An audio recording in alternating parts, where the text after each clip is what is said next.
You guys are living here and, having been away for 20 years, and coming back and finding this group was pretty awesome. So yeah, it kind of been interesting to come back after a while and see like, whoa, there's some like stuff going on here. It's not even just us, it's like everything a little bit, to be honest. Yeah, honestly, like, when I left here, I didn't think I was ever going to come back.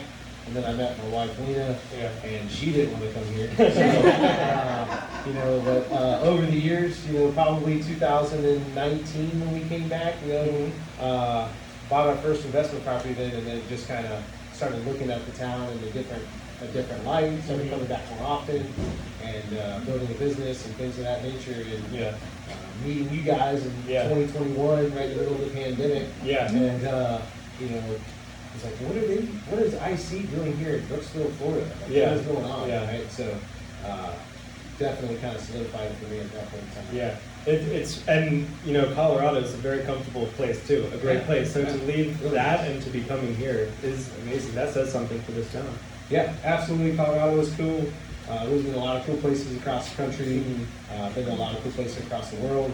But Brooksville's home, so it's still great to cover that. Well, so let's take that and let's jump back to that a little bit. I know that you did grow up here. Your family is here as well too. Can you tell us a little bit about your family and what it was like growing up for you here? Yeah, growing up in Brooksville, I mean, that's just all I did, right? So we didn't leave much, right? We went a couple times out of state, but I think I went to Oklahoma, right? So another small town in Oklahoma.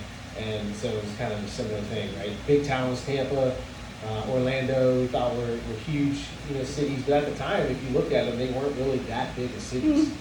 They are a lot bigger than they are now than they were back then. So, Brooksville was great. I grew up as a kid right over here off of Yonts Road, so just north of the city. We actually still own those houses. My parents, turned them into rental properties. But then we moved a little further up north, just past PHCC in a little neighborhood there, where it had a ton of friends and, it was, at the time, dirt roads and, tearing it up with a bunch of other boys in the neighborhood and things like that. Went to Brooksville Elementary, then the Parent Middle School, and then, graduated from Hernando High School in 2002. My dad is originally from Tarpon Springs. So he grew up there. His dad was in the Air Force, and my grandmother at the time was living with, her family in that area. And so he was stationed in Tampa. They met, and so he's from Florida, and and his father was from California, and his mother was from Alabama and Florida. And then my mother, she was originally born in Oklahoma. That's where her entire family was from. My grandparents were from there. They met in high school and married, and my grandfather was a salesman, and so trying to grow his salesmanship, he moved to Georgia. They were there for a couple years, and then they moved to Florida, and then they settled here in Brooksville in 1960s. My mom was probably 10 years old or younger when they moved here, and so she went through Brooksville Elementary, the middle school here. I think it was probably called something else at the time, probably not Parent Middle School, because the school was named after a lady, I think, that was during that time. And then she went to Hernando High, graduated out of there, went to Florida State University, and then did some time in Georgia, and then came back to Brooksville. And my dad was friends with her sister, and that's how they met.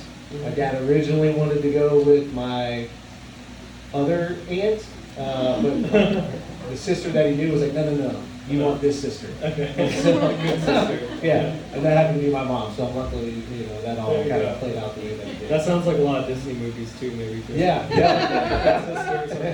It's, the older and the younger sister didn't like each other, so my mom always kind of got caught in the middle there. There you go. And so they passed him off onto her. Yeah. Yeah, she, my mother's a great lady, and she's got a lot of roots here, and she's the only sister that stayed in Brooksville. Yeah, so, okay. And raised her whole family, my brother and I, here and there. Yeah, and then, so you said when you graduated, and you decided at that time to enlist, right, when you graduated, or did you have any steps in between that? Yeah, so honestly, I was originally planning on going into the Army, which was And that was only because a guy I worked with was going in the Army, and he's like, hey, you want to go talk to the recruiter? And I was like, sure. And I did. The guy signed me up to go take a test, and it was on paper at the time, so you had to bubble stuff in. Well, I was a really slow bubbler, right? And so, because I had to be perfect, right? I had to be perfect, no lines outside of it and all that kind of thing. And I couldn't get through the timed test. We had to answer like 50 math questions in like 2 minutes or something. And they were simple, right? Yeah. Like 2 plus 2, 10 times 5. And you're just making sure the bubbles. Yeah, the bubbles are first 5. Yeah, so I got like what I thought was a low score, but the guy's like, oh, that's a good score. It's a 42. That's great. And I was like, man, I can do way better. I didn't even answer like half the questions on 2 parts. And he's like, no, you're going to be fine. And I was like, okay. But I didn't hear from the guy for months. And I'm sitting on my back porch, doing what young teenage boys do, causing riffraff, whatever. And I get a call, and I, answer the phone. It's the house phone. Back when we had those. And so my parents actually still have that phone and that number. So I answered it, and there's a guy, I can remember, he's like, this is Sergeant Nunnell with the United States Marine Corps. I was like, oh my God, we're moving to, storm the building here? What's going on? And I was like, yes, what's going on? He's like, you thinking about joining the Army? I was like, well, I was, but the guy never called me back. I haven't heard from him. He's like, will you come down here right now and we'll talk to you about the Marine Corps? And I was like, okay, yes, sir. I'll be down. Yeah. And so I go down to the office, which was right behind Applebee's. Anybody that knows where the recruiting station was, it was right behind the Applebee's in downtown Brooksville, which I don't even know if Applebee's was there at the time. Like, it was just being built. But this is in 2001, mind you, probably right around this time of the year, right around August. Yeah. And so I go down there and talk to this guy. I mean, I was sold. Right? I was bought in. Right? Yeah. So I come home and tell my parents I'm going to the Marine Corps. And they're like, okay, where did this come from, right? And so the recruiter comes over, sits down, does break bread with our parents. And my parents have to sign the waiver because I'm 17 years old. And so they sign the waiver. I joined the Marine Corps, and after graduation. Yeah. But then 9/11 happened. Yeah. Right? So right then. it was 2001. So September 11th happened. Remember being in Hernando High, we sitting, big deal at school. Everybody stops, and we're in our like little club room. You know how they had club week.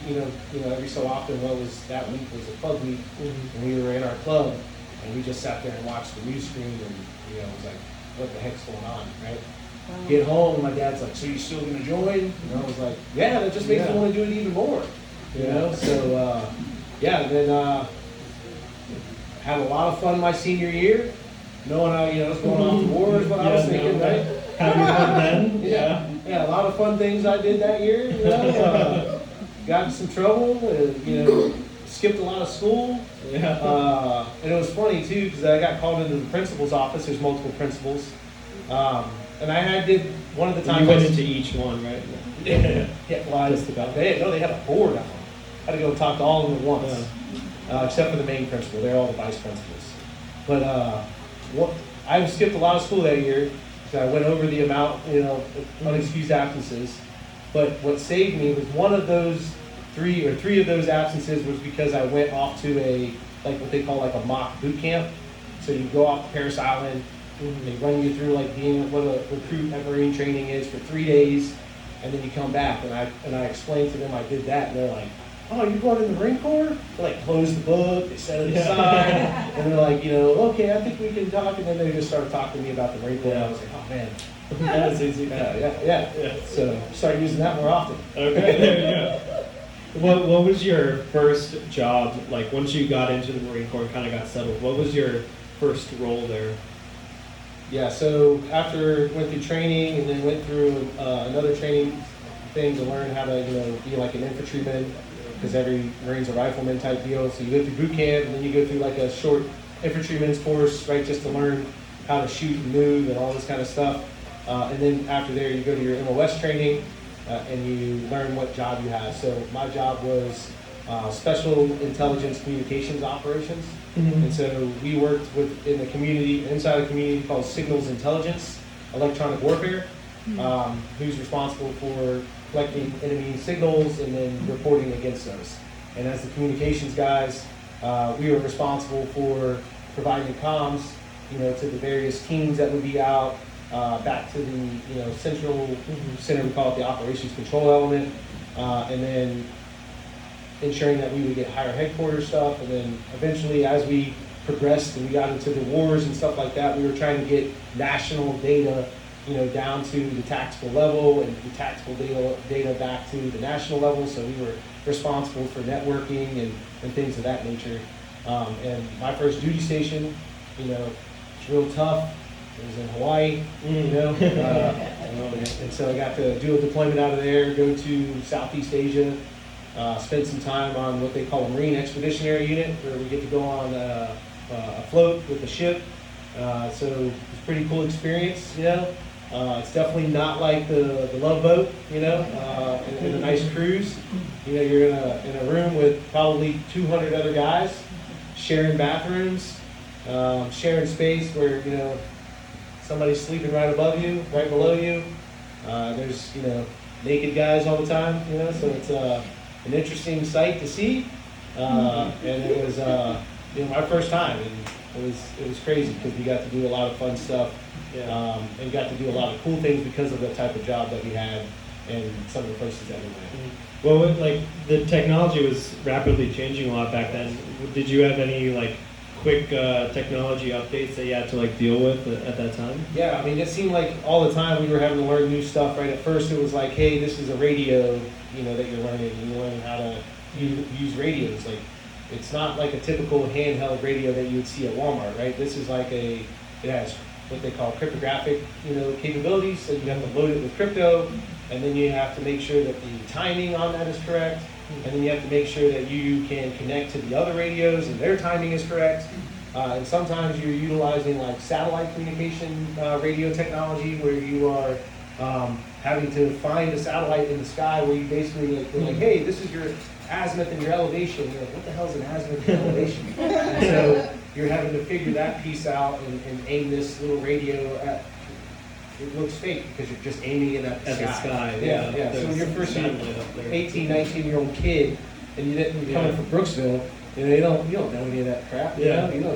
What is this? So it was rapid stuff, and then they were getting new radios, and so we would get new radio equipment that would come in, and then new satellite communications technology that could take in larger bandwidth, so you could provide internet services essentially to the Marines, and we dealt with top secret internet service, right? So we could communicate with the National Security Agency and the other intel agencies and things of that nature. Okay.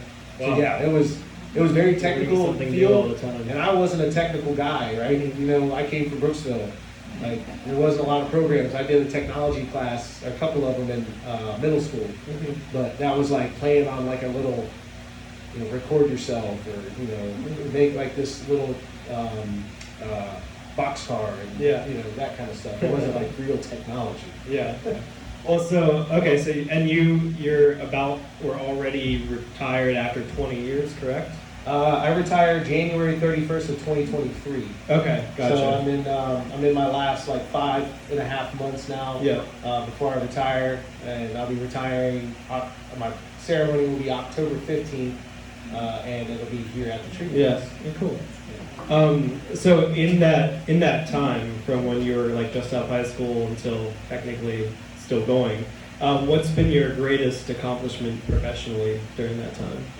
Yeah, so I think doing 20 years in the military is a long time, right? Especially when you're looking at it when you're at 2 years. Right? Mm-hmm. I never thought I was going to do 20 years. Lena could tell you that I was definitely not the guy as a young Marine that was going to do 20 years. I was getting out. I was, hey, I'll see you later, and going back to Brooksville and back to college or whatever I was going to do, right?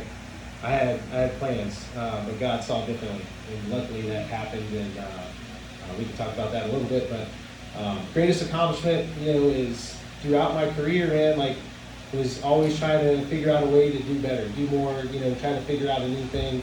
I didn't really like the communications job. I learned it and kind of mastered it as best I could. but I didn't really like it, right? So I wanted to do something else. And so I actually got a job in the military as what they call a remote interactive operator, which was basically is the term that we always called it was like a hacker for the United States. So we worked at NSA, and we got phenomenal training, from some of the smartest people in the planet about how to transverse networks and how to take the fight to the enemy through the internet, right? And so it's pretty cool. Learned a lot of cool stuff about that, but it still wasn't like what I thought I was like up for, right? And so it was a lot of fun, and it was a lot of good work that I got to do. A lot of people haven't got the opportunity to do that kind of stuff, so I felt very blessed to be able to have that opportunity. But I felt like there was something more, and so I submitted a package to become what they call like a warrant officer. So in the military, you have enlisted members, right? And then enlisted members, you have non-commissioned officers, right? So, and then you have staff non-commissioned officers, and then you have warrant officers, which is like this weird blend between an enlisted and what they call unrestricted officers. Probably what most people think of, like lieutenant, captain, major, lieutenant colonel, general, right? Those are what they call unrestricted officers. Warrant officers are what they call restricted officers, because they're restricted to their MOS, or their military occupational specialty. So it's cool because you come from that MOS, so you're supposed to know everything. But when you come from like a technical MOS like we had, where it's very broad and there's a lot of different things that happen in there, like to know everything is impossible. I probably know one guy, Dan Adams, if you're out there watching, it's you, that could probably know everything about that MOS. So, but I felt like that was going to be something that was for me, and I submitted the package and I got selected. It's funny because the guy I ended up starting my business with, he was on that same board and he got selected. So we really got to know each other at the school there and all that kind of stuff. So that's where you guys, some of you have met Nate, and that's where kind of we really got to know each other. Okay, awesome. So becoming a warrant officer was like probably the biggest thing. Probably the biggest thing. But then every chance after that, I got more and more opportunities to do cooler and better things, in my opinion. So. Okay. And then so during that time, you mentioned you met Lena and some other things. Can you tell us what was the greatest accomplishment in your personal life during that time as well too? Yeah, absolutely. Greatest accomplishment was being able to convince a 21-year-old Swedish girl that I was the right guy for her. It took some convincing. She did not want to, didn't want to give me the time of the day at first, right? And next thing you know, we kind of hit it off and started dating, and I did a deployment, and she went back to Sweden, and then she came back after my deployment. So I thought that was pretty cool in my personal life that happened. She stuck with me through a lot of different times and tough times and all that kind of thing, and then we had 4 beautiful girls together. And they are probably some of the best kids on the planet. I would put all my money on all of them to be the best kids that I know. So yeah, I saw someone roll their eyes over there. Yeah, they probably did. Yeah, they're good at that sometimes. So can you? All right, all that stuff worked out really well for you. Yep. There's got to be something that didn't work out well. There was, man. I think I've told some of you all this story before. When we first started our company, Twin Pillars Investments, we had bought this house over here off of Highland Street, and it has been a home run.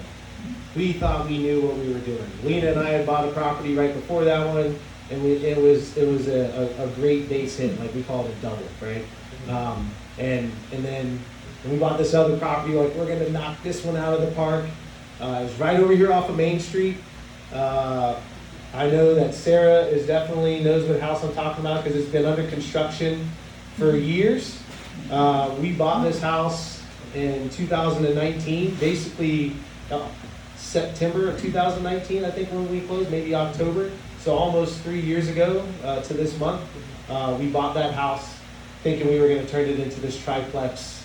We had these great grandiose plans of everything we were going to do to it. You know, a lot of things happened. To kind of sum it up, you know, we had problems with the city, we had problems with COVID, we had problems with our contractor, we had problems with everything when it came to that house. We tried to make this work. We never, we didn't want to quit because we're not quitters. You know, we're like, we'll win this. We just got to keep pushing forward. You know, so that's what Marines do. You know, we're going to beat our head against the same portion of the wall until, you know, that wall breaks down. And then we get through it. We're like, I told you we could get through it. But, you know, we're bloody and we all get out. So we tried to do it. And, you know, at a certain point, though, we ran out of money. And we're like, we've got other people's money invested in this. Yeah. Like, that's not a good thing, right? So it forced Lena and I to we had to sell some houses that we had in the other portions of the country that we had bought and lived in and then turned into rental properties to get out from underneath that. My business partner had to take out a loan, you know, to get out from underneath his portion of it. And, you know, at that point, I mean, we were a brand new company. We only had one other property. And, you know, that could have been the time to quit. Yeah. It was right then. Yeah. You know, we were able to get all of our investors their money back with the interest we promised them. And, you know, we took a big financial hit ourselves, in the tune of $100,000 plus, you know. That was a tough one. Right? Okay. So, yes.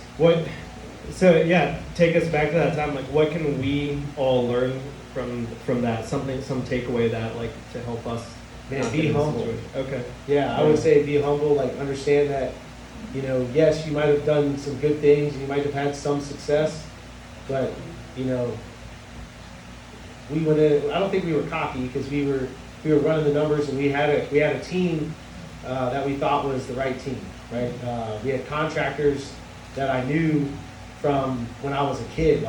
These people had been to our property in Georgia during hunting season. You know, you don't just get invited up there to go hunting at all, right? And so, and then, you know, so we trusted them.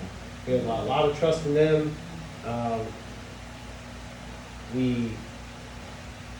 don't know, man. We just thought we had a good plan, and it didn't work out the way we had anticipated. I think we did get a little cocky up front, and that's probably what, you know, led to us kind of getting where we were at. But, you know, that's a great learning opportunity that you went through, and now I'm sure that you've honed everything that you do since then from that experience. Yeah, me and my business partner, Nate, constantly say we got our master's degree in real estate on that deal. Yeah. So we paid for a master's degree. We paid for it, literally. Yeah. So, you know, we did learn a lot, man. We learned a lot about having to deal with the city, having to deal with permitting, having to deal with contractors, how to effectively manage contractors. You know when to cut them, right? Yeah. Know when to, you know, hey, these people are not holding up their end of the bargain, right? We came back on multiple visits, and COVID really dampened. Right before COVID happened, we were here in February of 2020 to check up on the house, and you know, the city was giving them lip service on the permitting and all this other kind of stuff, and you know, when we came, they had workers in the house, so I was like, oh, they're putting some work in. And then, you know, but now that I look back at it, I was like, they weren't really doing anything, so I feel like it was staged.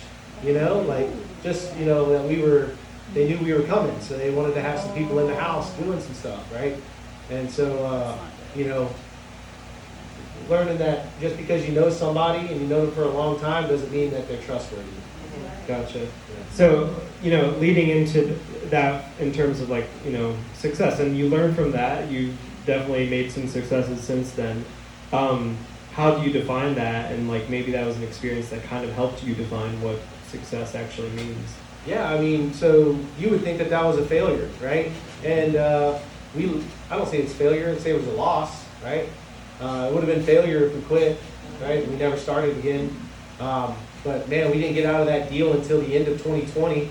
Luckily, we got out of the deal. We were able to pay off investors and, you know, do all the things that I described earlier. But we took a break. We took a 2-month break, right? We got through the holidays because, you know, we closed out on that in October, we did a bunch of phone calls. What do we need to do? Like, what is it that we've got to do? Well, we've got to adjust, and we got to understand that we can't do this. He lived in California, I live in Colorado. Like, we needed somebody on our team that we could trust, like, through and through. Like, who is that?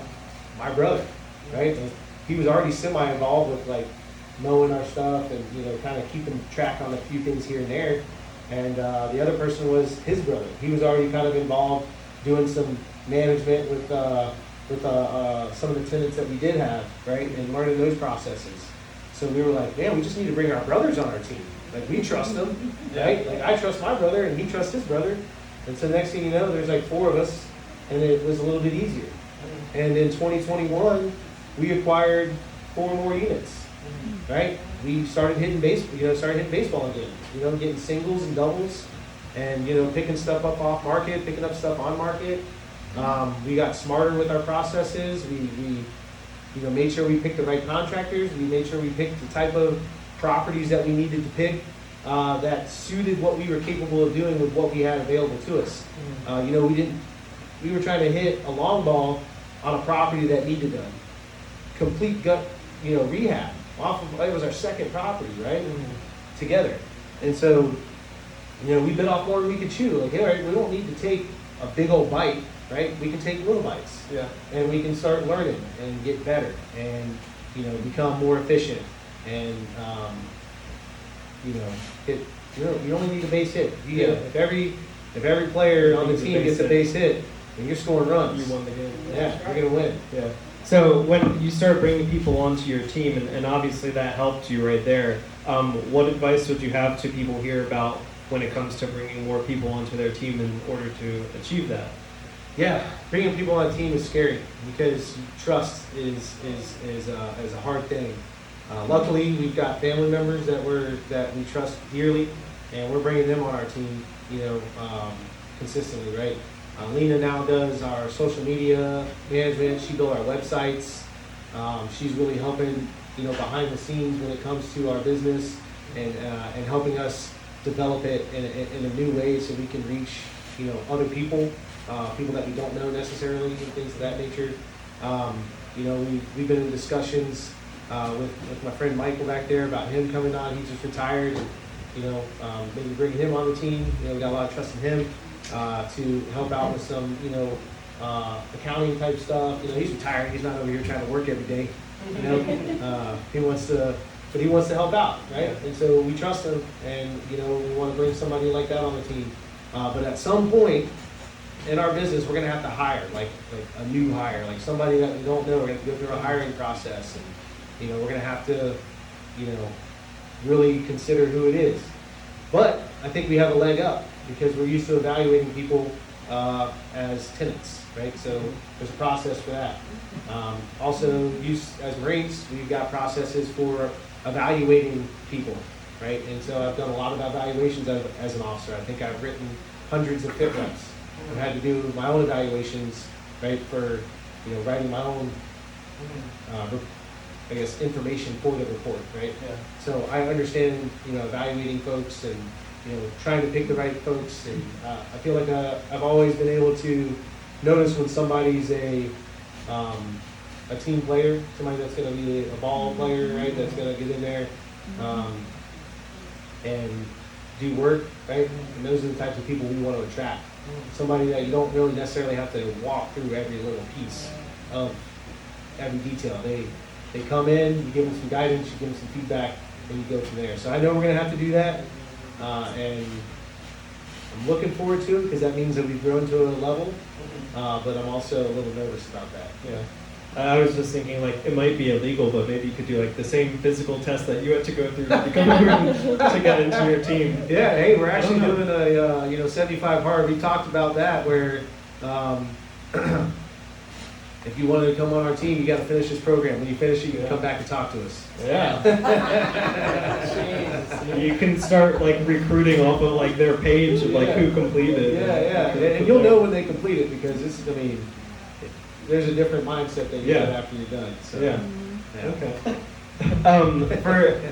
What would you say to someone that is actually just getting out of like let's say high school or college now, just knowing what you know of your field and your expertise in it, where do you think they should be investing their time?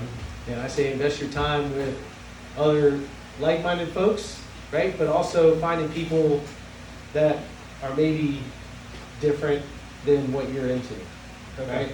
So, prime example, Shay and Tria. Mm-hmm. They're not really into real estate, right? Mm-hmm. But they're into business, right? And growing their business, which I'm growing my business. And we're helping each other, right? Type stuff. By supporting one another financially or supporting one another as just being a sounding board. Diane's another person. Sarah in the back there, you know, we've started this little community here, and that's what I love about this IC thing. So getting involved, I think, with other like-minded individuals. Angel, for example, he's a part of a real estate meetup, so he's into real estate, but he does it a little bit different than what we do. They do flips, so we can learn from what he does and his processes and how he evaluates deals. So there's just a lot of people that you can learn from out there, and you just have to get out there. Realize that you don't have to do it on your own. You can't do it on your own, right? That's why we've built a team. I used to try to do everything on my own. You can't. So finding other like-minded individuals can help you out. Okay. And what is the best advice you've ever received, and why was it the best advice that you got? Man, I remember that question when you kind of sent me the heads up, and I was like, man, what am I going to say about that? But there's been a lot of good advice over the years. It's kind of shaped me to who I am today. But most recently, the thing I can think of is a guy I listened to on a podcast called Real A Up. Guy's named Andy Priscilla. And you know, he's the one that created that 75 Hard program. Okay. And he drills it down like every time on almost every podcast that the world would be a better place if we all strive for personal excellence. And so if everyone in this country strove to be the best that they could be in whatever it is they want to do, we would be so much better as a country, right? Because right now, a lot of people want people to just give them something, and they want it to be easy, right? They want it to just, come and happen. I want all those things too, right? I want it to be easy as well. I love my phone, I like Netflix, just to be able to, click on something, whatever. I like those things, but doing challenging stuff is really what we need to be focused on.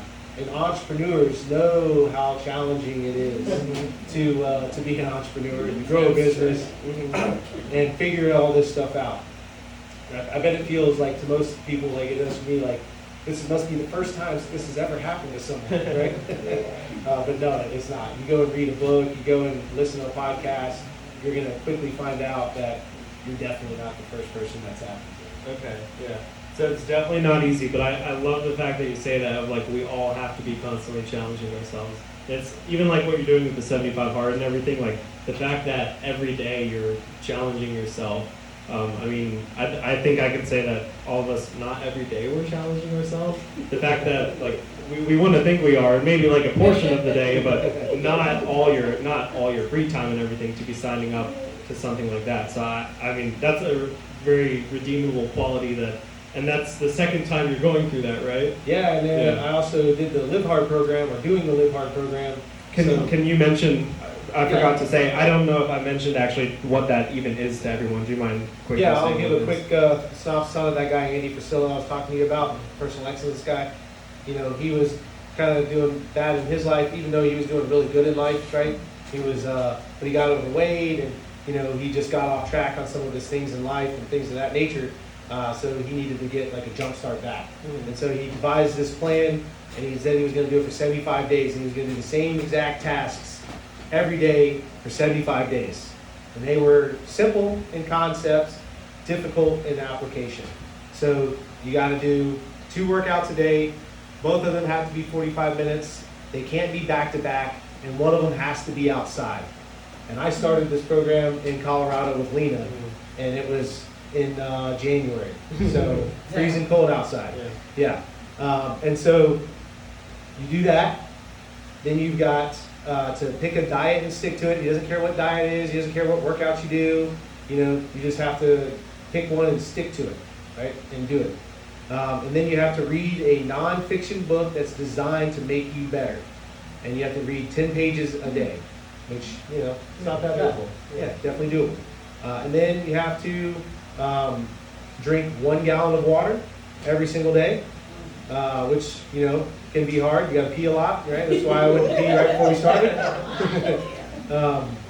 And then the final one, which, kind of sounds stupid, but it actually is a very simple, small task. It takes like 2 seconds, is to take a progress picture every single day. He recommends doing it with your shirt off so you can see the transformation, like in your body. And I'll tell you what, when I first did it, like you could, from day 1 to day 75, you're like, yep, there's a huge difference between that guy and that guy, right? So then it goes on to, if you want to, right, the Live Hard program. So after you complete 75 hard, you can start the next phases of the program, which is phase 1. You do the same tasks. The other phases are only 30 days long. There's 8 tasks on day 30 or on the first phase, and then you go back to 75 hard tasks on the second phase. Again, only 30 days long, and then the final phase, which I haven't gotten to yet. Our business partner Nate did, though. He finished yesterday. Shout out to you, Nate. And that was 30 days, and you basically do all the 75 hard tasks, the 3 extra tasks that you have to do in phase 1, and then you have to do 2 more tasks in that one. So it's like a culmination exercise of everything that you've been doing all year, and you're really pushing yourself.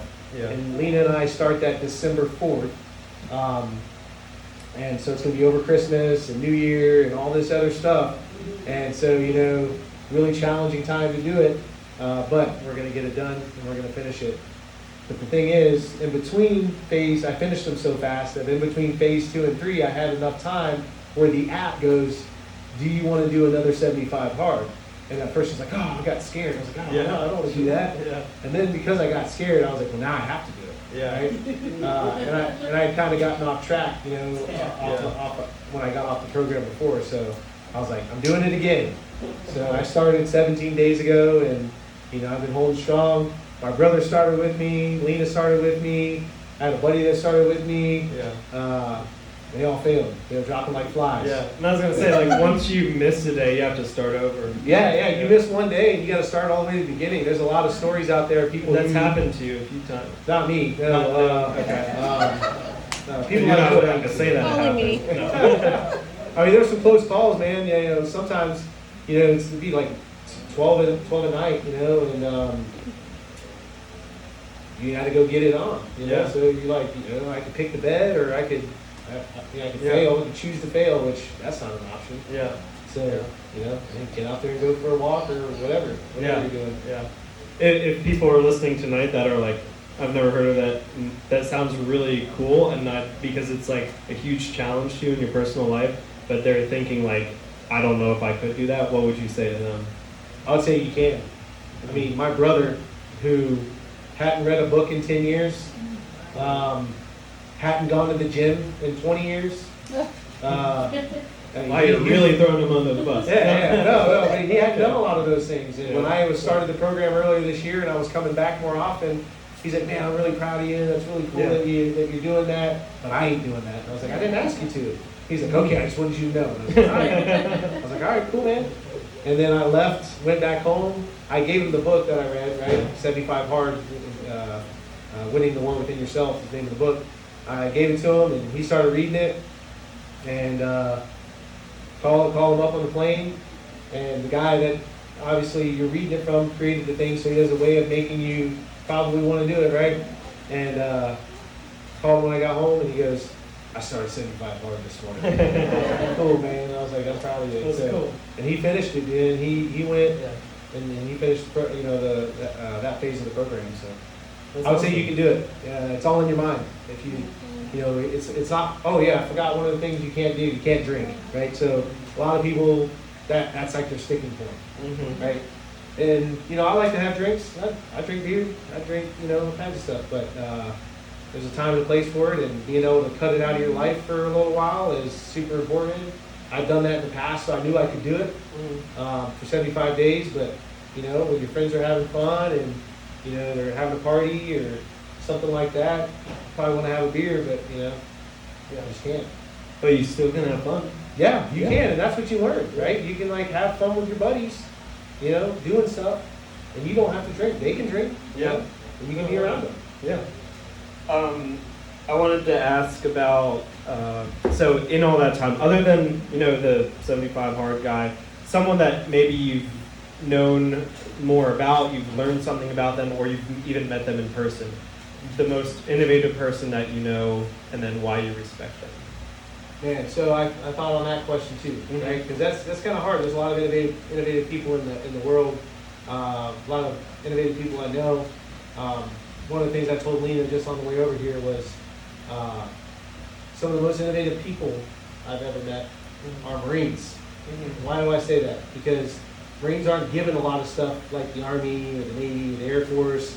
We're kind of like, the redheaded stepchild, bastard kid that, hey, we're going to throw you out here and you guys are just going to figure it out. And Marines always figure it out, is what it seems like. Right? That's what I've always noticed. We never have the best gear. We're getting hand-me-downs from the Army, whatever the case may be. And some of my, best of friends, in the Marine Corps are some of the most innovative people I've seen. They do so much with so little, and you're like, wow, how did you guys do this? They make antennas, out of stuff that they are able to piece together to be able to collect against this one signal type that they know the enemy's doing, right? So you're like, wow, that's pretty innovative. So, and then they go on and create companies that then, develop equipment that then they can utilize in the field and all this kind of stuff. So, I can't just blanket it on one person. If I did have to name one person, it would be my good friend Dan Adams. And that's because I've seen him do so many different things in his career as a Marine that it's pretty amazing. So Dan, if you're out there watching, I love you, homie, and you're the guy, right? So, but almost all the Marines I've met, are innovative in their own way. Yeah. So. And once you get back to creating something for like the defense industry, like that's a really good career to get into as well. For sure. Yeah, it can be very lucrative, Yes. from what I hear. Yeah. And Maybe seen, actually. the next venture. So. Yeah, no, I'm good on that. No military contracting for this guy. Okay. I hope. You're done with your military contract. Yeah, I'm about to be. So Yeah. I'm excited for that. So yeah, you mentioned 75 Hard. Do you have any other books that you really think we should be reading? Yeah, I had to make a list because I don't want to forget some of them. So if you've thought about getting into real estate or just investing or how to maybe change your mindset on money and things like that, the one book that I attribute where I'm at today is a book that Lena gave me in Christmas of 2010. We were actually here in Brooksville for Christmas that year. And she gave me a book called Rich Dad, Poor Dad by Robert Kiyosaki. Yeah. Probably a lot of people have heard of that book. Yep. If you haven't, it's a great book to start with. It kind of changed my mindset about how to think about money, because before I was just a saver and saved money and didn't know what to do with it. And he kind of explains, in a very basic level, how the rich think versus the poor think about money specifically, and how to use money effectively, right, and not just spend it or things of that nature. So that was, a great book that kind of put me on the path today. But since then, I've read a lot more books. Being on 75 Hard, you burn through a lot of books, and I would say Atomic Habits was a good book. That talked about habits and how important habits are in your life and how you can develop habits, right, whether they're bad or good, right, and how to, get rid of your bad habits and use the good habits in those places, right. 75 Hard is just teaching you habits, right, exercising, eating right, reading, drinking water, mental toughness type stuff. And that was the first book I actually read on the program, was that one. And then there is The Gap in the Game. That was a really good book by Dan Can't remember his name. The Gap and the Game, or The Gap in the Game. and the Game? Yeah, so a book about, when you kind of like blow off the hinges maybe or something, or you get upset about something, you're probably living in the gap, right? You're like, I want to be here and I'm not there, and man, like, but he's, what he's trying to say is like, live in the game. Where were you at 10 years ago? When I look at that, I'm like, I was an enlisted guy still. Okay, what was I doing? I was doing stuff, this, that, and the other thing. Where were you at 5 years ago? Holy smokes, yeah, 5 years ago, I'd already done this, that, and this, I built this up. Where were you at 3 years ago, then 2, then 1, and then where were you at 6 months ago? 6 months ago, I would have never gotten on camera, and I wouldn't have done this. You know what I mean? Like, so it's just what he's trying to say is that when you're living in the game, you're appreciative of everything that you've done up until this point and where you're at currently. And when you're in the gap, it's because you're looking at it like, I'm not there yet, and that's where I want to be. I'm not there, but I want to get there. And you may be struggling with how to get there. But if you look back at the game, then you're gonna know that you're gonna be able to develop the skills to get where you want to be. 75 Hard, which is one we talked about that one. And another really good book for anyone that's in a leadership position, and if you own a company, you're in a leadership position, is Extreme Ownership by a guy named Jocko Willink. He's a Navy SEAL that did time, in Iraq a couple different times. He was actually on one of the deployments that I was on, like when I look at the book and the timelines. So it was pretty interesting to kind of hear his story. But he talks about extreme ownership. If you're the leader, everything is your fault. If this isn't, and that's why it's called extreme ownership. Because, he talks in the story in there. It's a really good story about a mission that they go on. And they end up getting blue on blue, which is, Americans shooting Americans, right? So, one of their guys got killed. Actually, one of the Army units that were with them, one of the Army guys got killed. And so, they were whose fault is this? Is what he was doing, right? He was trying to figure out whose fault this was, right? So it couldn't happen again because he was going to have to give a brief to his colonel and to his captain, excuse me, and everybody else. And so he going through everything, he's trying to figure out whose fault it was.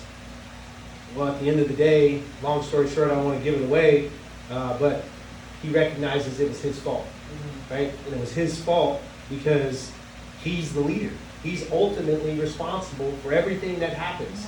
He wasn't on the ground that day. He was directing operations from afar, but it was his fault. He didn't plan it right, or he didn't make sure this happened, or he didn't make sure this person knew that person was going to be there. Whatever the case was, it was his fault.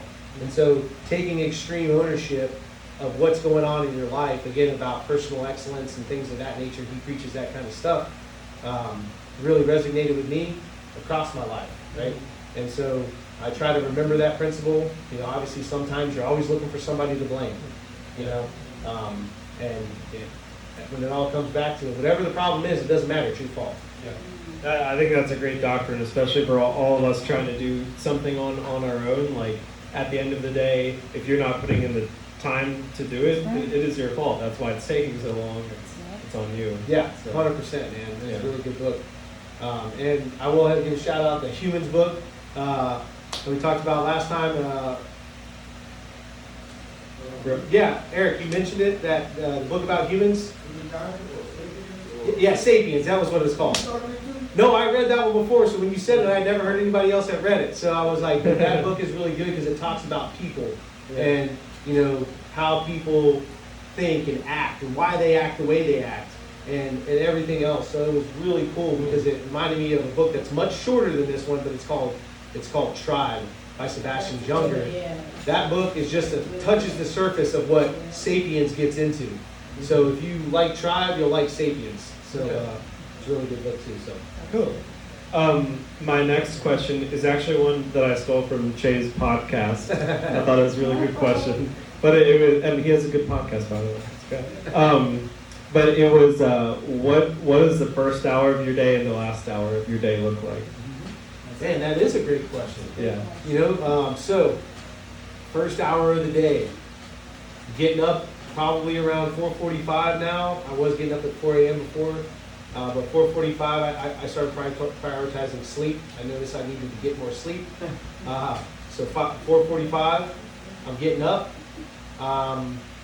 drinking 32 ounces of water to start, getting my quarter of water, and I just chug it. I just 32 ounces down the hatch, and then I'm like, all right, turn the coffee on, go sit down. I usually will read the Bible, maybe say a prayer, or try to say a prayer, read the Bible.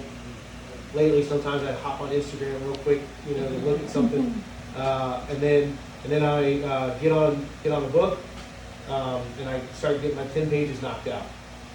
That takes me about 45 minutes, and then I'm getting up off the couch and getting ready to go to the gym. And so get to the gym by 6 a.m. and then that's basically the first hour of the day.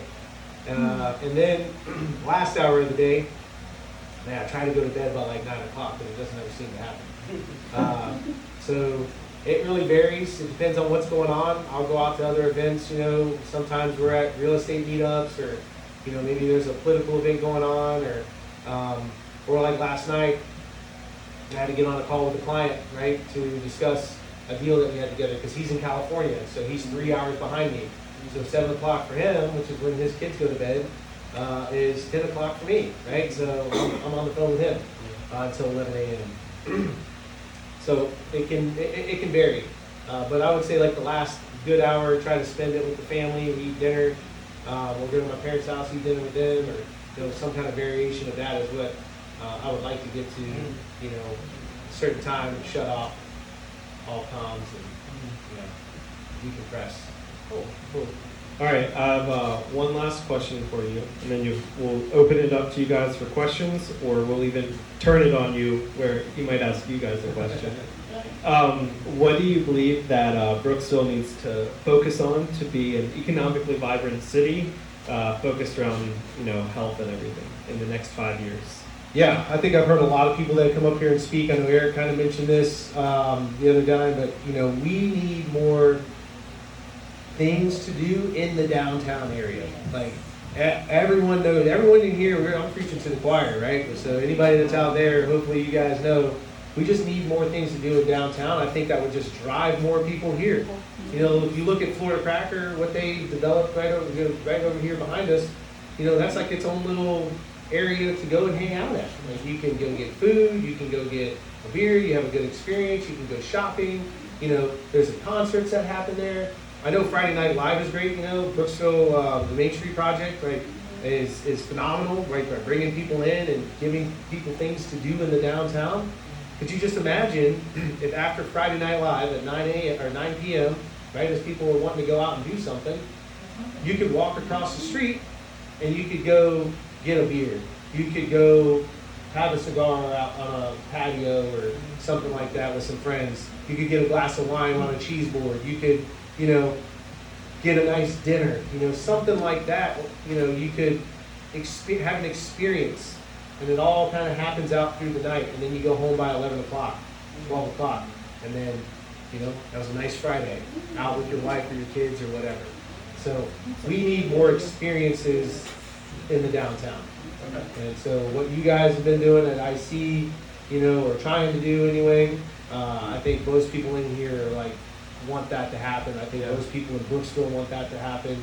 And we, whatever we can do as a community to help, let us know so we can get behind it and help bring some things in here. Because I know anyone that I talk to, and I'm sure it's the same with everybody else out here. I see a lot of heads nodding up and down. That's what we're doing as well, right? We hear the same things. So. Yeah. No, and I think we're all doing amazing jobs of it in different ways. And it's just like bringing that. Maybe it's not like a direct friend, because I think like a lot of us are friends now at this point. But maybe it's like that one second friend's friend, I guess, that we start maybe reaching out to a little bit. But I completely agree with you, and I know everyone here does. Yep. So, Absolutely. all right, let's open it up to you guys for any questions that you have for Justin about his life, his career, advice, anything that he said. I'm going to pass the mic around so everyone can hear. I have two things. The first one is a comment because I got a call from Chris Comitzos the other night when he was here saying, where do I take Katie out to dinner? And I said, what time is it? He says, well, it's like 8 o'clock. I said, Spring Hill.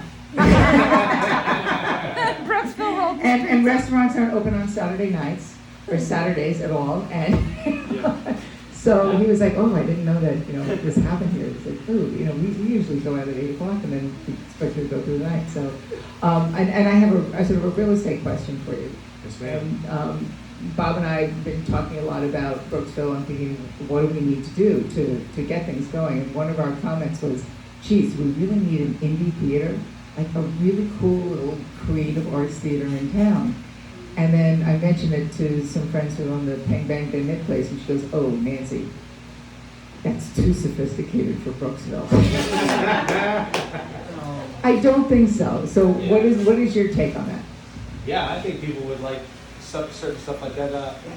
I personally am not a big film. I like film. I like watching movies and stuff like that, but I don't necessarily go and watch indie films or anything. But I think I would go try that out. I used to not do yoga, now I like to do yoga. You know what I'm saying? So if I had access to it and it was easy to go to, I would do it. They're not just French foreign films. Yeah. Definitely probably wouldn't watch the French foreign films, but I would definitely watch like a cool film about a small town, that took place in Florida or something, But they have that old theater that is just right down the road, they have Live Oak too, right? So Live Oak Theater. I don't know exactly what they do over there. Oh, they do plays. Stage plays. Okay. They're also Not doing cinema. improv. So their improv, they've been doing it quite often, more and more often. And that's really, really fun. They've gotten kids from, some of the kids that have gotten up there and done the improv have been like 4 and 5 years old. Oh, wow. Yeah. And so they run classes. They're getting ready to do their open house this month. So you'll have to check out their website. But they do classes on all kinds of artistic themes. Okay. Yeah. So, right there at the end of Main Street, you just go Yeah, straight over 50 on the right. I went there one time for like an event that Yeah. was going on there. I never knew that was even The there. improv is really funny. Oh, I love improv. Yeah. I've watched some improv before. And, Watch like a video then. Yeah. I could. Esprit Herbert teaches it. Okay. So, yeah. Good to know. Not here to constitute, so not really. I know. Yeah. I'm just gonna be real quick, Okay. then I'll give it to Eric. I just wanted to say about your big learning experience, that you are integrity in finding a way to pay back all your investors and to pay them the Yes. interest that you promised, says more about anything. Yeah, you could have given up, and yeah, you could have walked away, but you did what needed to be done, and that speaks volumes to me. Yeah, I appreciate it. It was my business partner. His brother was one of them, and we were going to bite the bullet and pay him back the interest. And he's like, "Dude, you guys lost enough money. Like, I don't need that." Like he's like had a lot of money and all that kind of stuff. So he's like, I don't need it. The other guy, he was a Marine, and we're like, "Dude, we told you we'd give it to you. Here you go." So and he's like, "Oh, thanks, guys." So we promised it. So. And that's how we look at it, right? Like, I'm gonna go broke before I lose anybody else's money. You know what I'm saying? So, I appreciate that, Diane. I wanted to chime in about twofold about what we need to do down here, but also I had a question for you.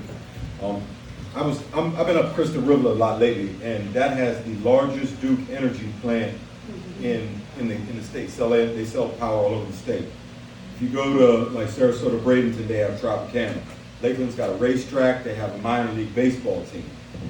The population here is not enough to support. There's not enough dollars here, so we have to find a way. Like if you put a mechanical bull downtown, like I had a shop in a small town back home, and I had a dyno. It was the only dyno around in like 100 miles. You know what I mean? So if you had something like if you put a mechanical bull, just say every third so-and-so. People would rush the place from the surrounding areas. You see what I'm saying?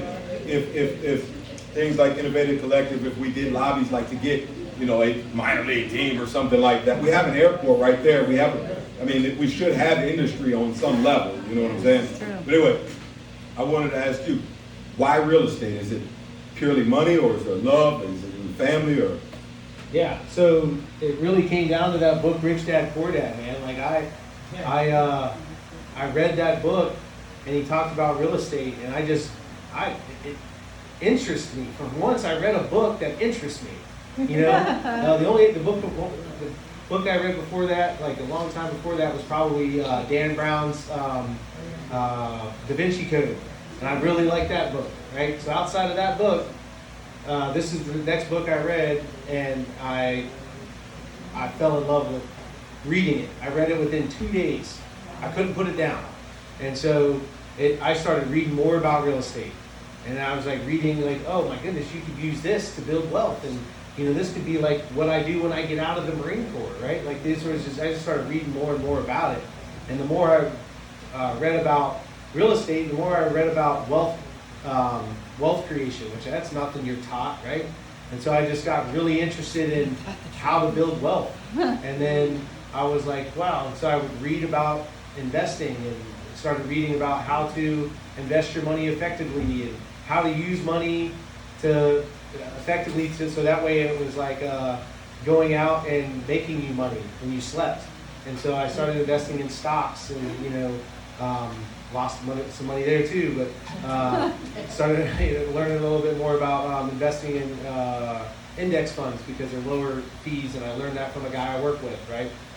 So I just got really interested in wealth creation because I wasn't taught that. I just thought, like, hey, you're going to be at this level, you know, you're going to have a nice job, and you're going to be able to make a little bit of money, and you're going to put some money in your 401k, and you know, eventually you're going to retire after working for 40-something years. And I was like, man, that just doesn't seem right.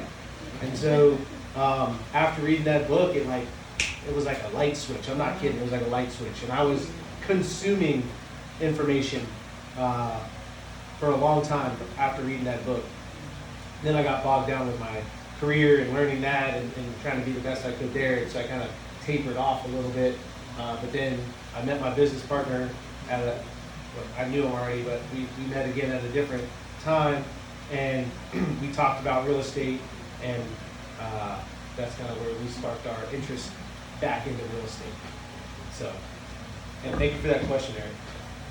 Thank you for serving anyway. Thank you for serving. Thank you, Yeah, Patria. appreciate you. Yeah, appreciate that. Okay, my thing is the 4:45 in the morning. It's a significant time to wake up. About time when I'm going to sleep, but most entertainers don't sleep about that time. So what is the significance of waking up that early? Yes, so I was getting up at 4 a.m. I normally always got up around 6 a.m. at the latest because I had to be at work at like 7:30, 8 o'clock, you know. And so being a Marine, you always had to get up early to go PT before you went to work, right? As a young Marine anyway. When you got a little bit older, you kind of do what you wanted. But I was used to getting up early kind of anyway. And 5:30 I thought was early. And so I actually read a book once called, it was by Mel Robbins, and it's called 3, 2, 1 or 5 second rule. the 5 second rule. Yeah, the 5 second rule. And so she talked about her thing about hitting the snooze button. I would hit the snooze button all the time and all that kind of thing. And so what she said is, you know, you need to take it back at least 30 minutes from when you normally get up, and then you never hit the snooze button. And so for a long time I did that, and it worked. But then at some point in life I got undisciplined, and I hit the snooze button again. And so it's addictive. Hitting the snooze button, you know, it's a bad habit, and it's easy to fall into. And so now if I forget to set my alarm and it goes off earlier than I wanted it to, because I have it automatically set for 4:45, I actually wake up, reset the alarm after it's woke me up to the time I wanted to get up to, and I don't hit the snooze button. But the 4:45 is because I want to get up before 5 a.m. because it's going to take me about an hour to get everything done, get to the gym, and then get to the gym by 6 a.m. To get my workout in, and then back by 7, shower by 7:30, because I do a lot of stuff at 7:30 in the morning, it seems like, so, between the book clubs and, everything else, so. And that one book you was telling me about, I looked it up for you. It's the Gap in the Game, it's by Dan Sullivan. Sullivan, yes, that's it, yeah, thank you for that. Yeah, I want to ask you later about all the different books that you listed because I couldn't take notes as fast as you were listening about. Okay, sounds good. First, about feeding your people before you feed yourself is one of the business principles that I'm really trying to hold myself to as like a young leader, as a young entrepreneur coming up at that. So that also resonated with me. Second thing, I need a mechanical bull in Brooksville as soon as freaking possible. Please, thank you. It would really give me a dose of serotonin. So as far as you pushing yourself, and you seem to be extraordinarily comfortable with just putting yourself out of your comfort zone and just saying yes and dealing with the ramifications of it later. I would consider myself more willing than the average young person to do that as well. However, I still fall short in many categories because I'm still growing. What are some daily actionable steps that you can take to be a little bit more comfortable with being uncomfortable and eventually working yourself to a point where you can just say, screw it, let's go, deal with it later? Because a lot of people, typically 9-to-5ers, but this goes into many different categories, will just say, later. Or they'll half-ass everything and say, yeah, I kind of did it, or I tried. You get on me a lot for saying I will try it instead of I will do it, which is something I've been really that I have been actively trying to stop myself from doing. So the floor is yours as far as what are daily actionable steps you can take to try to be a little bit more uncomfortable on the daily. So great question, and I will say this, Jay, you're 20, right? 20. Yeah. When I was 20, I was a shithead. Okay. I did not have myself together. Okay. So you were light years ahead of where I was at 20 years old. Right. So you've got. I mean, I was not in the right space. That's why I was a 20-year-old Marine traveling the earth, doing crazy, stuff. With my buddies and, whatever else. So you've got your stuff together, the fact that you're running a business and you're out here directing me whenever we're doing videos and stuff like that. So you're doing great, brother. But from, 38-year-old Justin, right, looking at that, like, looking back, what has, caused me to, find actionable steps, it's putting yourself, or the common term in the Marine Corps, and they say this in a lot of places nowadays, but I heard it like first in the Marine Corps, is get comfortable being uncomfortable. It's actually in one of the books I'm reading now, The Richest Man in Babylon. It's great. So if you haven't read it, it's a good book. So far, I'm like 50 pages in. I just started it yesterday. But he even talks about it in there. So this is a Babylonian principle that, is essentially timeless. So once you get comfortable being uncomfortable, then you're able to operate in the uncomfortable environments. Yep. Like public speaking is very uncomfortable for many people. It used to be very uncomfortable for me until I was forced into being an instructor in the Marine Corps and getting in front of Marines and talking in front of them and getting used to looking at people in the eye when I work the room. And I try to contact with everybody because that's what they teach you in those courses. Right. So, this isn't just overnight type thing. It's constantly doing that type of stuff. So being comfortable with being uncomfortable is where I think you got to be. That's why I went back to being a 75 hard, because it made me uncomfortable thinking like I was going to have to do that again, and it scared me. And so it has been uncomfortable. It's been a lot harder this time because it's not new. It's like, I got to do a whole another 75 days of all this. And now I'm on my own.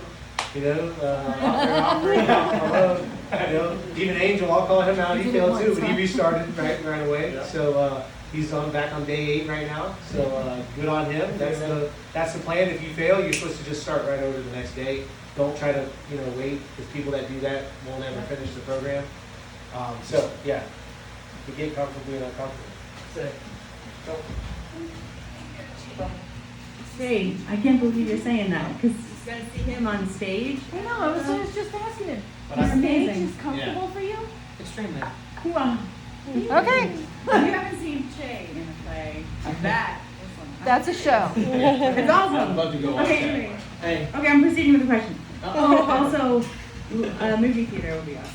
I like your idea too.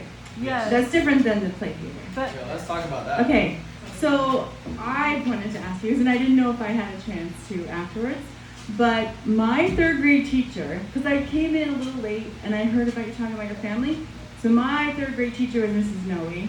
Oh, no, different person. It is a different person? Yes, I don't know. Because I saw who the that- last name, I was like, I wonder, because she was my favorite teacher. So I just wanted to ask. I'm like, I have to didn't ask even- if you're related. I didn't even know that there was another Noe in this town. It was just in at East Side. Maybe that's why. East side. Oh, way over there. Yeah. In the boonies. Yeah, No, we- I just wanted to check. Yeah, that's interesting. I didn't know that. We only knew of one other Noe family in the area, and they actually pronounced it No, and they were from San Antonio. And the only way we found out about that is because we had a baseball tournament over here at HYL, and they were over here playing, and the announcer called them Noe because they used to say no, and we would all scream, Noe! And this time they called the kid Noe, and the parents, hey, it's No! So they got us super confused then. That's interesting. I just didn't know. Yeah, I didn't know that either, so that's interesting. So yeah, because I saw Noe Landscaping, right? Yeah, that's my brother's business. Okay. Yeah. Because I'm like, wait, are they related to my third grade teacher? That would be really funny if we are. Not I should probably find out. No. Because I don't know anyone else that pronounces Noe, right? Yeah, it definitely was Mrs. Noe. I just remember. I don't That's remember cool. first name, nothing. I just That's remember third interesting. grade Mrs. Noe. I'll have to ask about it, find out who her first name was. Yeah. it's probably in records somewhere. Probably. Yeah, I'm sure. Probably. Question. Yes, Mike. Do you have an awesome accountability partner? So, Lena was my accountability partner up until before. But my business partner is also a great accountability partner. He is a machine, very smart person, and so we keep each other accountable in business and then the program as well. He just finished the Live Hard program yesterday, like I said. Lena, outside of the second 75 hard, which she didn't have to do, we kind of, forced it upon her.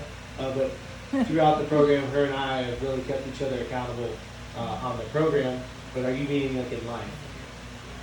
What does accountability look like in your world? You see somebody slipping up, you tell them, right? You tell them right away. And, it can piss people off because what does it do? It makes them uncomfortable. And it can be uncomfortable telling them that, right? So, if you really care about someone, you're gonna tell them. And, if you really care about it.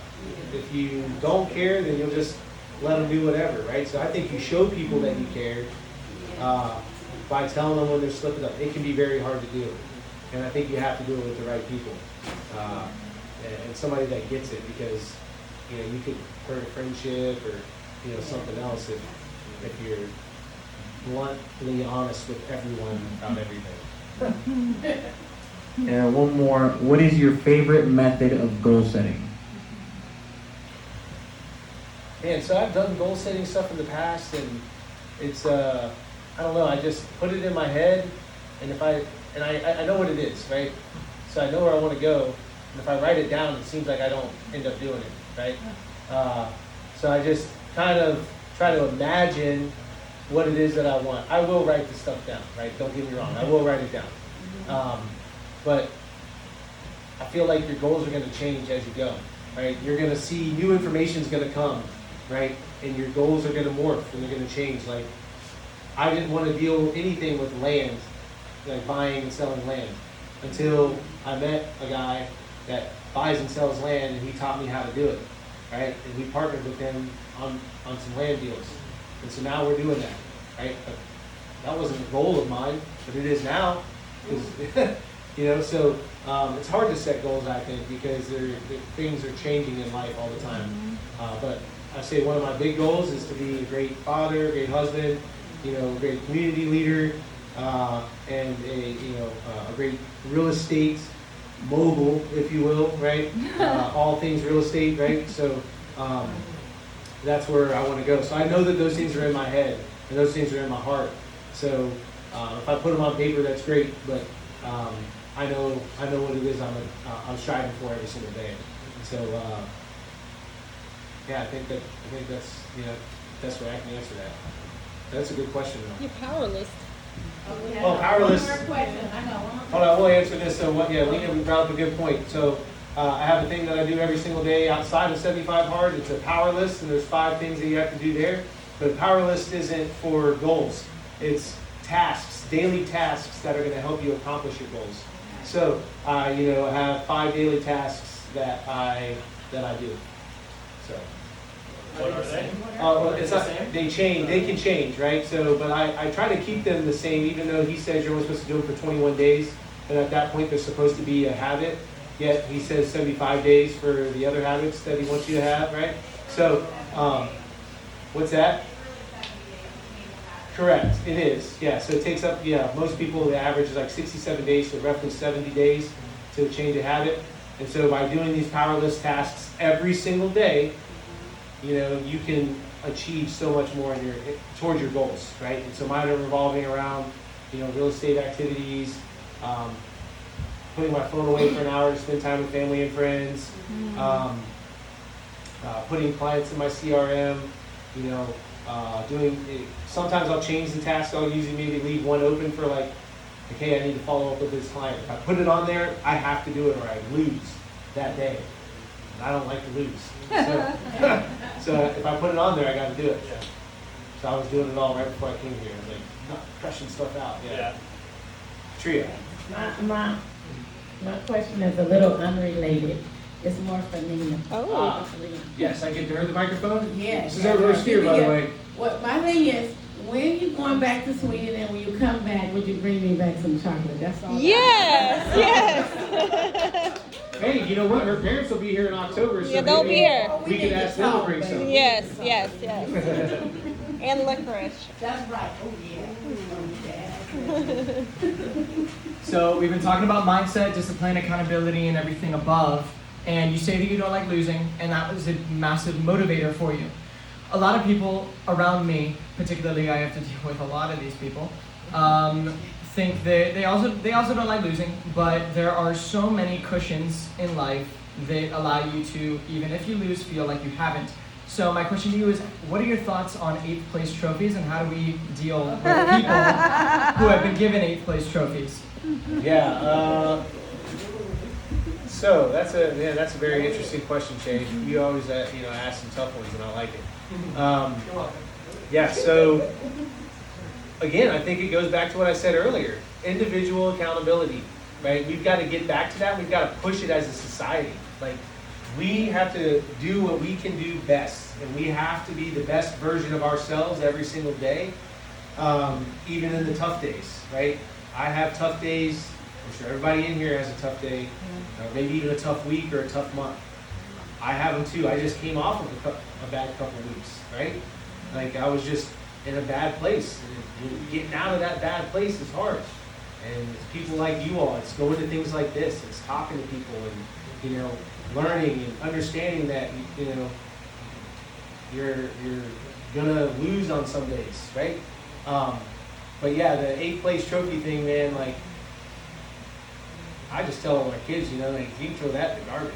Yeah. But they think it's cool, right? So hey, keep it if you want to keep it. But I look back at trophies that I got when I was a kid, and I'm like, I don't care about any of that. I think at a certain point, those kids are going to have to learn individual accountability if they really want to succeed, or get sucked into what the conspiracy theorists would say. The oligarchs in the world are trying to force us into modern day slavery type thing. So we've got to get out of our phones.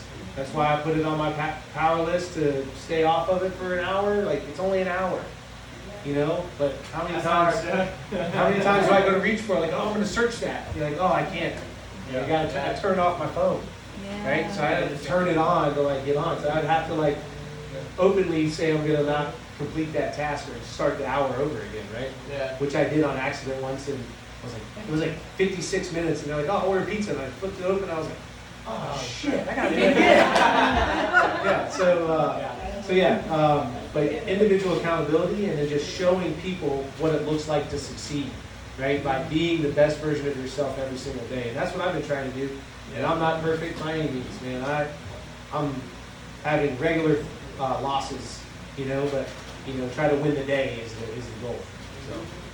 I think you're a really good role model for us all, though. I think with 75 hard discipline, I think you got it good. So. I appreciate that. I mean, I wouldn't see myself as that way, maybe towards my kids or, some other folks like that. But, I'm just a dude that's from Brooksville that joined the Marine Corps at 18 years old, and former shithead. Yeah, former shithead. I probably still do some shithead things, every now and then.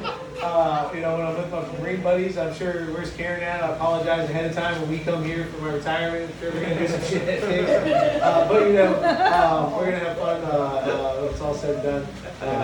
But yeah, I appreciate that. I just trying to be the best version of myself, and even the most successful people will have bad days, bad weeks, bad months, bad years. And so knowing that is comforting when I read those kind of stories, because that means we all can come back. Yeah. And everybody likes to come back. Yeah. Everyone likes a good comeback. Yeah. So, do you have any questions for any of us about you or your work or what you're working on next? Yeah. So most people know or don't know, I started a YouTube channel. My wife Lena is helping me on that. Che is my videographer. He does great work. So if you're looking for a videographer, highly recommend him. But we're in our first stages. We recorded our first 4 videos in downtown Brooksville here. I'm really looking to know if anybody has connections in the local area. Specifically, we're looking for some stuff in Homosassa. Maybe somebody that just knows a lot of history on Homosassa. Because we want to interview people. I don't want to be just in front of the camera by myself explaining everything. I want to bring the experts on or the business owners on, explaining what their businesses do and things of that nature to highlight what goes on in here in the Nature Coast. There are so many things that there to do here that I don't know, that I didn't know of, right? And I want to explore those things with my family, and I want to teach people about to explore those things. And I will pepper in places to live, neighborhoods to live in, and some things to think of, and all that kind of stuff as well. But what I would ask is, if you have ideas for something that would make a great episode, if you want to be in the episode, you want to highlight your business, let me know. I'm not afraid to get on camera anymore. I used to be. Anymore. So, if you've got something interesting and cool that we want to put on film, to put on our YouTube channel to highlight the Nature Coast, please let me know, because I would love to collaborate and highlight your business and what it is that you do and why you love the Nature Coast. I think they already mentioned the Live Oak Conservatory, if that's on your list. Theater? The Live Oak Theater, yeah. Okay. Does anyone else have one you want to just shout out if you raise your hand and we'll call on you? Homosassa or anywhere in Nature Coast? Or just things to do or great business. So, like an interview is really kind of what I need right now, like an expert. What is it? Oh, yeah, okay. Yeah, I was looking at the bike trail because, I saw it on there because we're in the middle of training for a 26 2-point mile ruck that we're doing. Coral City would be good for the bike trail. Okay.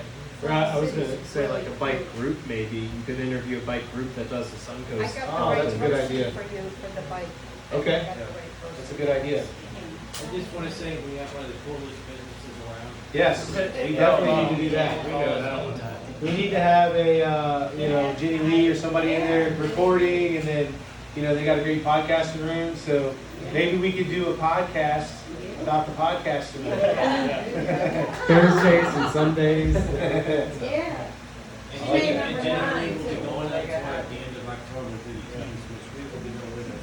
I mean, I'll go to the Keys if you guys need somebody to be there to market it.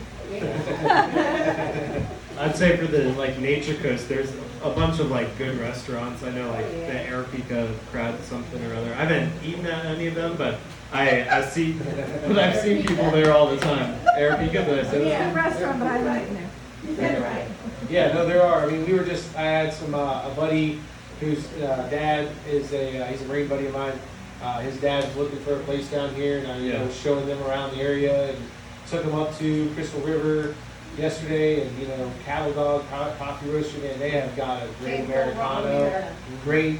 We walked down to the springs that were right there, Hunter Springs. Who said something about Crystal River earlier? Somebody did. Eric did, right? Crystal River is dope. Like. Because if you have they have like a decommissioned nuclear Plant up there, My right? dad used to work there. So, well, that's what I'm saying. Like, if you have all these skilled people, right, and you have to bring them all over the country to do this kind of work, you're going to employ 20,000 people, but you have to have something to do. So when you're that's further away from Tampa or Orlando than we are. Yet they're far more urban than we are. There's a lot more money going around. There's tourism going around. You know what I mean? Adventure Coaster is trying to help with that. Yeah. So have you I'm not, been? no. Oh, okay, so they're partnered with Brooksville Main Street Project. They've got the building over there next to Hernando Park, and their job is bringing tourism to this area. Yeah. So they're actually going to help me with my YouTube channel.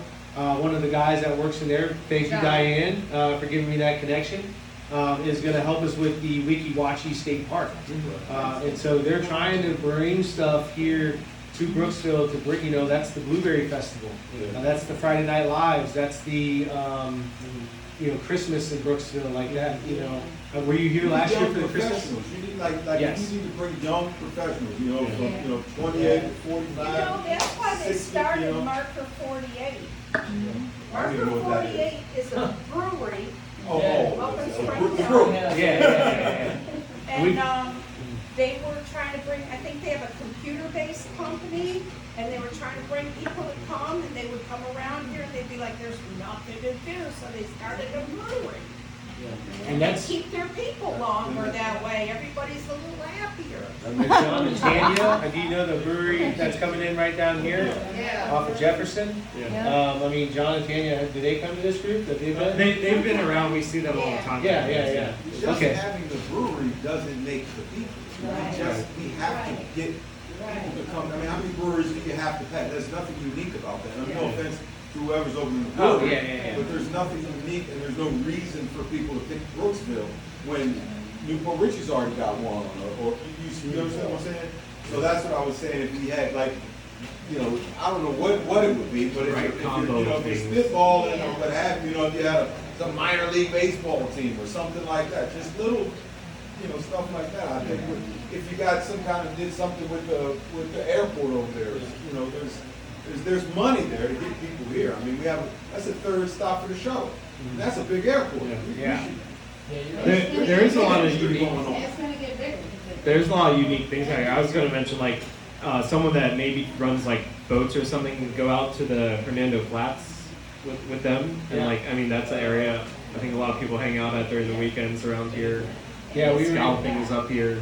You got Madfoot City. Yes, They that's got true. a lot of stuff going on. And the owner is Yes, down it is. Madfoot Yeah. City. They got all kinds of stuff going on. He was actually trying to get a hold of Achilles. If anyone has a more direct connection. Direct connection. Well, I don't know. they're doing construction right now, that's why you can't get a hold of them. Okay. They're not really open. We'll have to definitely have him on one of our episodes. They got Is it too far outside of the? No, I know there's something over there that. There's a great restaurant called Southern Harmony out in Ridge Manor that I've got a direct connection with, and I think would be they're a great Christian family, good founders. They have a and great founding story. stories. Okay. Yeah. Story. Awesome. I guess to bring it down, because if you have something over here, and something over there, and something over there, it doesn't do the same thing as having downtown when we're walking. And to make it a place you can go bar hopping, meet somebody and say, hey, let's take that charter tomorrow. Let's, you know what I mean? Something like that. Well, there's a lot of logistical issues with Brooksville, that big courthouse, and then and the hills cause us an issue.